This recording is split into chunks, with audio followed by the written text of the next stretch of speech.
Where to start, where to begin?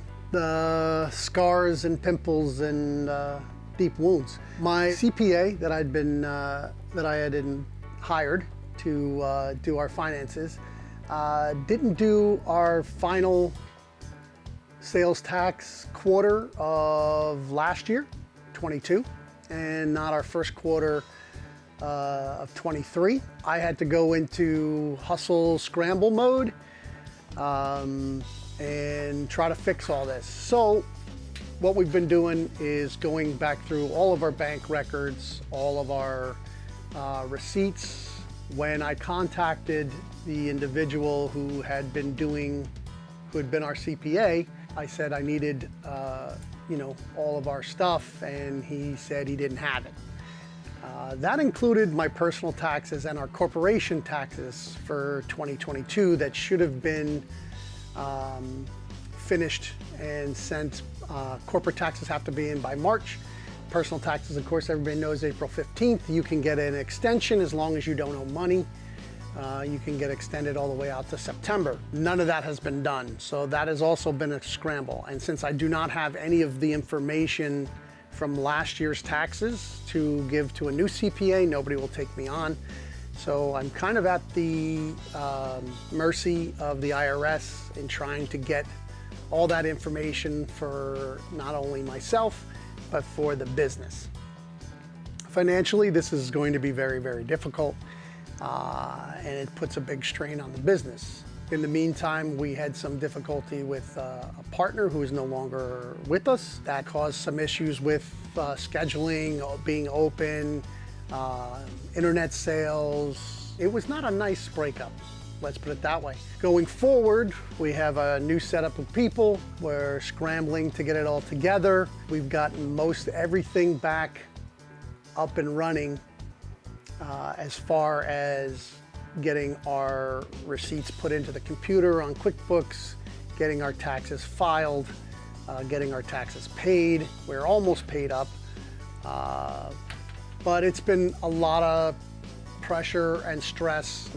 So here's a teaching moment. Make sure that the CPA you hire is reputable, has a lot of reviews, maybe been in business for a long time, maybe actually has an office.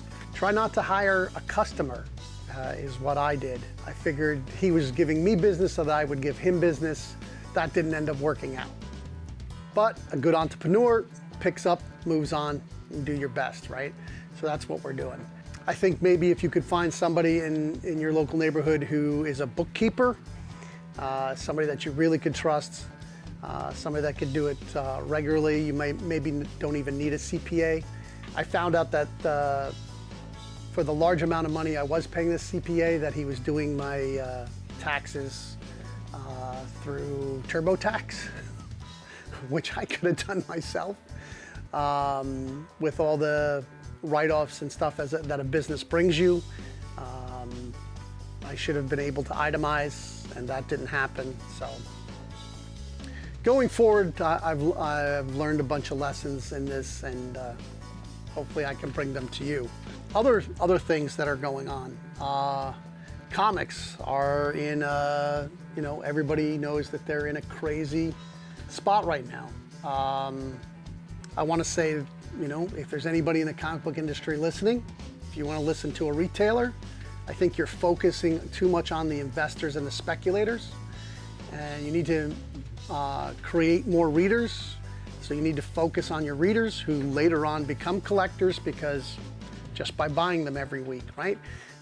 They end up buying long boxes and filling them, and then they're collectors because they're just there, right? And then those are the people that become attached, have nostalgia for, and love the hobby, and won't leave it when the market crashes. If this market crashes hard, all the speculators that you've been wooing will be gone, and you'll only have the readers left. And if you don't bring it to the readers, there won't be enough to actually sustain all of these imprints and all of these comics that we put out monthly. So I would ask and beg the publishers to start focusing on your stories, start focusing on your continuity, If you're an editor, if you're one of the new guys editing DC or Marvel, and you're new to the business, and you think your job is to make sure that they say that the word is changed from then to than, that ain't your gig. Your gig is continuity. Writers are some really great writers out there now, and their creativity goes wild sometimes. And your job is to rein it in and make sure that the continuity stays intact. You can, now that we have multiverses, you can move, there's a lot of lateral movement with multiverse, but you have to make sure that they're explaining that, what's happening is not in the 616 or not on Earth 1. And that way, when new readers come in, they understand what's going on.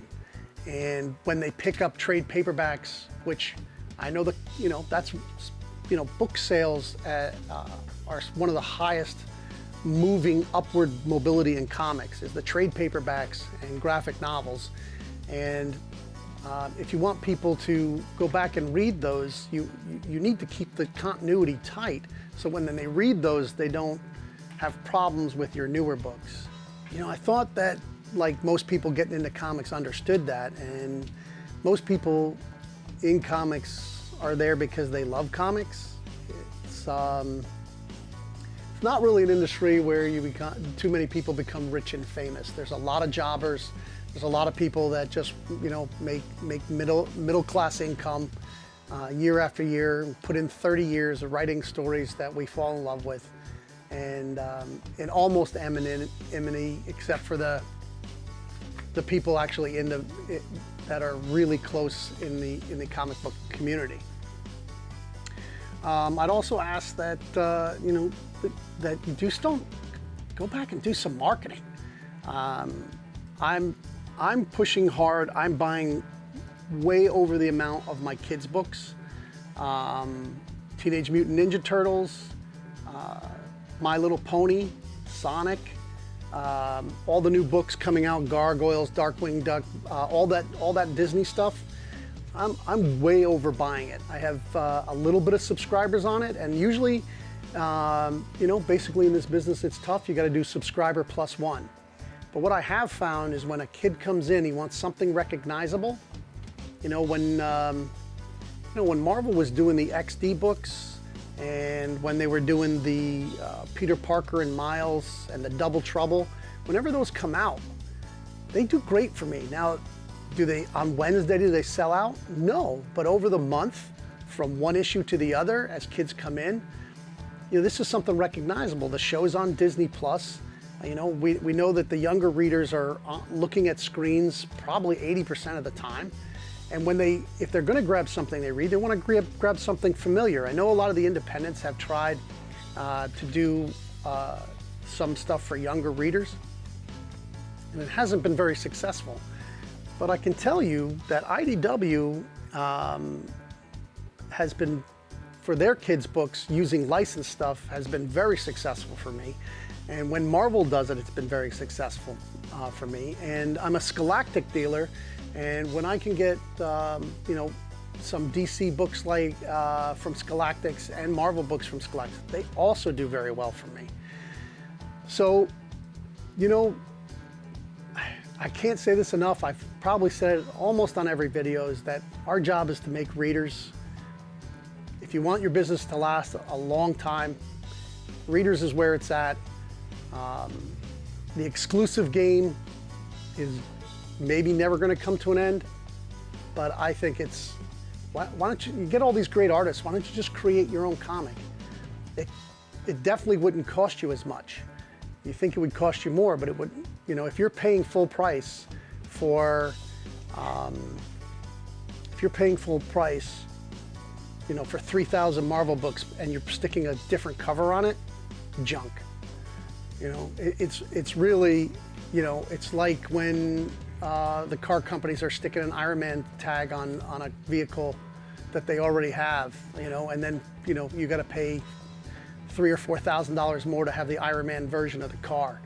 I mean, it's still that car. You're adding very little value. I don't care how cool you think the cover is. what you should be doing is creating a book that you can give away to kids, a little ash can, bringing kids into the shop to do, we have an art class that we do. It's in full swing again. This is drawing Pokemon. Gets kids into the comic shop. You get to give them free books, gets them reading.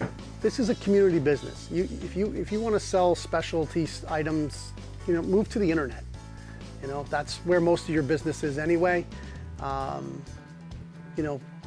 comic shop is a community business, and it does, somebody wants to have a birthday party. Do I advertise that I do birthday parties? No, but if somebody wants to do a birthday party, I'm all about it, and love to have the people here. I come up with, if you're a shop, you have tons of stuff. You can give the kid a gift. You can give free comics. I always have stuff left over from Free Comic Book Day. I just believe that this community is suffering a lot, and I want to make sure that we keep going. So, get out there, open a comic book shop, make a little living, be really happy. Take care. Oh, and keep reading comics.